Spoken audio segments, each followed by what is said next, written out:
Hello and thank you for watching. Today I want to talk about the reproductive system and birthing process seen in fancy mice. Firstly, this female isn't the female that we previously saw being mated, as I was unable to capture the moment she gave birth. So this is one of my other females. However, the process is almost exactly the same for every female that becomes pregnant and has a litter. Females will only mate successfully when they're in estrus, and that can often be seen by detecting the seminal plug, as discussed previously. Now, in female mice, the uterus is horn-shaped. So in humans, we have two ovaries and then oviducts going to a central uterus. In mice, however, they have their ovaries and then quite short oviducts, and then two long separate uteruses that join at the cervix, and that's going to allow a greater area for the fetuses to implant, and it makes it possible for mice to have as many offspring as they do. Now you can see in this picture that the mum does look quite round, and that's very common in the late stages of pregnancy. They often look like they've swallowed a golf ball, is the way I like to think of it, because their head and everything else will stay in proportion, but their middle becomes very rounded, and that's a good sign that obviously your mouse is going to have a litter imminently. If this happens without introducing a male, obviously that's going to suggest that there's something wrong and that your mouse will need to see a vet. But in this case, I knew exactly why this female put on weight quite so suddenly and changed in shape. You can see that it does sort of affect the way that she's able to sit and move about. She looks a lot more uncomfortable than you would normally see, and that's the same when they're walking around the cage. They look sort of quite uncomfortable in these later stages of pregnancy. Now, at this point, the female is actually beginning to start to show some signs of contractions. So you'll see her doing a lot of grooming and cleaning, but also a lot of moving around and stretching. Very similar to humans, there'll be a gradual increase in oxytocin levels and progesterone levels, which is a positive feedback mechanism. So as it's released, it in turn causes more to release when the uterus contract, which will make more release, which will make the uterus contract stronger, and it becomes that positive feedback mechanism. So you can see on the sides of her stomach and sort of just centre of her back, every now and again you'll see a wave of contracting muscles, and that is a contraction occurring, and these become closer and closer together as she moves further into the birthing process. Now, unfortunately, she did block the birthing process of the first few babies by standing right next to the camera, but luckily we do get to see that one there as she's giving birth. So as you can see, the female will turn after the baby leaves the vaginal canal and clean off the embryonic sac and shorten the placenta so that there's no risk of it tearing or bleeding.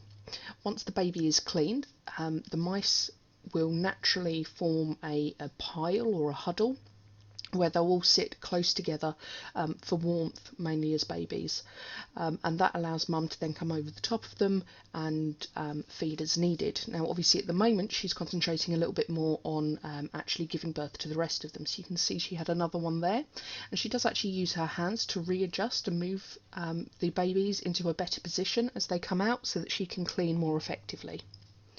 She does also continue to clean and lick and stimulate the other offspring that have already been born, and again this is going to be an important behaviour to make sure that there's no sacs that are affecting the baby's respiration and breathing abilities, and also to make sure that they're not wet so they don't get cold.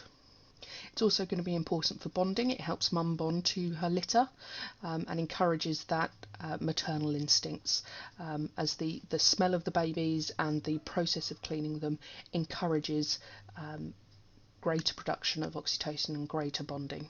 Mice are naturally very clean animals, so you'll see that she does a lot of grooming in between the birthing process, and this female has had a litter before, so she is possibly taking this a little bit better than, say, a first-time mum. She doesn't seem particularly stressed by the experience. She's obviously a little bit uncomfortable. You can see she's given birth to another one there. And again, focusing very much on making sure that all of the birthing sac comes off, that she removes any placenta, and to make sure that the baby is active and moving and breathing. Female mice will occasionally cannibalise infants. Often it's unclear whether that baby was a stillborn, and that's why you see sort of one baby that's partially eaten outside of the nest, or if they, for whatever reason, rejected a certain baby on birth. Neither of those are too concerning, as it can happen, and if it was a stillborn, it's going to be quite a natural process for mum to want to clean that away and make sure that nothing is attracted to the area.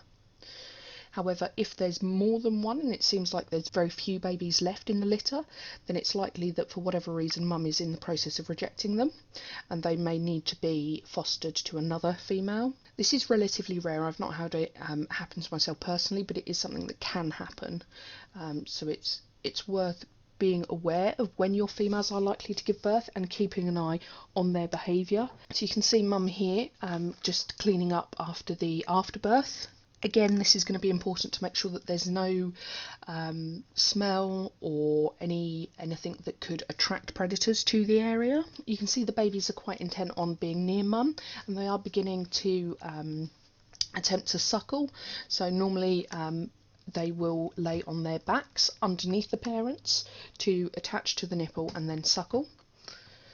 And you can see some of them are in the process of trying to get into that position. But you can see mum's still quite uncomfortable. That was definitely another contraction there. You can see her whole body sort of move with that contraction. In the end, this female had 7 pups in this litter, so quite an average size litter, especially for an adult female of this size that's bred previously. You'll often find first litters are a little bit smaller. Now, the other interesting thing to note is if the male is still or is left in the cage, then the male, as long as it's the only male that's been exposed to that female and he's been left with her for a period of time, he will be quite protective of the babies, and they can actually help the mother rear them. So some males are better than others. Some, really enjoy spending time in the nest, cleaning, grooming little ones, etc. And some males seem generally uninterested. But as long as they are part of that breeding pair, if that's the way you're doing it, they won't harm the infants. However, the female will return into estrus almost immediately after giving birth, and will then cycle as normal after birth, even while weaning. And this can be a problem if you allow the female to become pregnant in quick succession, as it means that there's extra strain on her trying to both raise one litter and developing new young in the womb at the same time. It does also increase the length of the pregnancy, so normal pregnancy is around 21 days in mice. However, if they are weaning one litter or still breastfeeding one litter and they become pregnant, they won't actually give birth until around 28 days. So it makes that pregnancy a little bit longer, and that's to give the first litter a chance to be weaned before the mum gives birth to the next. It's unlikely that she would be willing and able to nurse both litters simultaneously, and if that first litter isn't weaned, then they could outcompete their younger siblings. Now, this competition can happen for a number of reasons. Firstly, female mice only have 10 nipples, so if there are either 2 litters or one very large litter, there is competition in terms of the actual availability to get to a nipple. The other limiting factor is the milk production, so the amount of milk that the mum can give to the nursing infants. If there's only 1 or 2 infants born in a litter, which is rare but can happen, this may not provide enough stimulation for the mother to continue producing milk. However, as the litter increases, the amount of milk production also increases proportionally until the litter reaches the size of around 5 to 6 babies, at which point the amount of milk produced does increase, but it is no longer proportional, and this means there is a net loss of the amount of milk available for each pup. This in turn can lead to pups that in large litters of say 10 are smaller than in litters with fewer pups, and they can also have a reduced survival rate. Now, as you can see here, the babies are beginning to latch on, so this will be their first milk.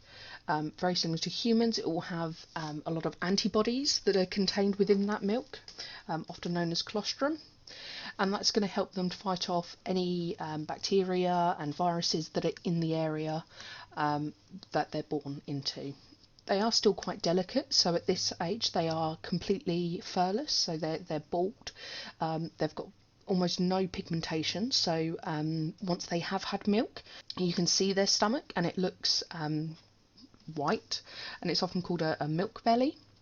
Their eyes are also closed, so in mice with black eyes you can see a slight shadowing. If they've got pink eyes, it will look almost impossible to sort of see where the eyes will develop from, and their coloration won't be visible, so they are all sort of pink flesh tone at this age.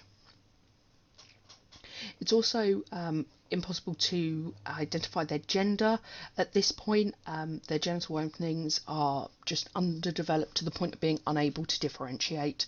A little bit later, around 2 days, you can start to try and see a difference in the space between the urinary papilla and the anus comparative to the penis and the anus. In males, the distance is greater as they need to have space for their testicles to develop. However, in females, those two openings are a little bit closer together. But this is a lot less noticeable in infant mice than what it is in an adult mouse. So it's not always the best way to try and identify their gender. The other way is to wait a little bit longer, and around 10 days females will begin to develop nipples, and as only females develop nipples and males won't, you can then identify females and males based on the dark appearance of nipples as they begin to develop. Mum does now begin to settle down. She continues to clean up the nest. So what I'll do here is I'll finish the video. We'll wait a few days for these little ones to grow up, and I'll be doing some follow-up videos on both this particular litter and the coloration and genetics in it, but also more importantly the litter that we focused on previously, and we'll see what we were able to produce from them. Thank you very much for watching. I hope you enjoyed the video.